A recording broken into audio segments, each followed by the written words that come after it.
হাতত পেঞ্চিল আৰু কেঁচি লৈ পেলাই মই গৈছোঁ আমাৰ বাৰাণ্ডালৈ আৰু এই বাৰাণ্ডাত এই অৱস্থাটো দেখিছেনে ষ্টিকাৰটো এই গছজোপাৰহে আঠাটো আছে বাকী ইয়াৰ চব আঠাই এৰি গ'লগৈ আৰু এয়া মই ভাবিছোঁ যে আঠাখিনি যিহেতু এৰিয়ে গ'ল বেলেগ এটা ষ্টিকাৰ নলগাওঁ এইখিনি মই পেইণ্ট কৰিম আৰু এই পেইণ্ট কৰিবলৈ মই পেঞ্চিল দি ড্ৰ কৰি লৈছোঁ আৰু ফাৰ্ষ্ট টাইম এনেকৈ কৰিবলৈ ওলাইছোঁ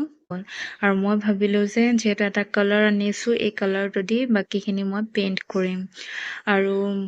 প্ৰচেষ্টাটো হাতত লৈছোঁ কিমান কৰিব পাৰিছোঁ মই নাজানো বাৰু প্ৰথমতে অকণমান ড্ৰ কৰি লৈছোঁ মানে পাতকেইটা অকণ ড্ৰ কৰি লৈছোঁ ভাবিছোঁ যদি ড্ৰ কৰোঁ তেতিয়াহ'লে ভাল হ'ব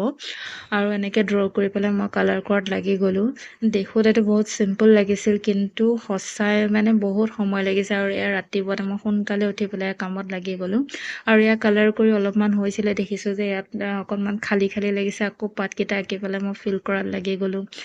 মই পেঞ্চিলেৰে আঁকিছোঁ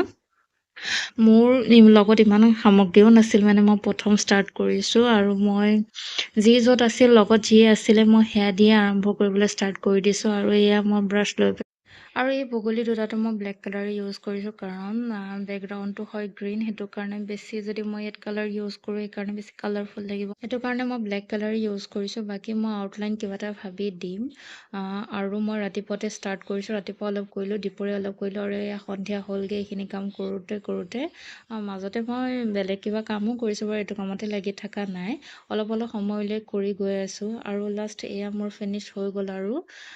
এইটো হ'ল ফাইনেল লুক কেনেকুৱা হৈছে মোক এবাৰ জনাব এটা কমেণ্ট কৰি পেলাই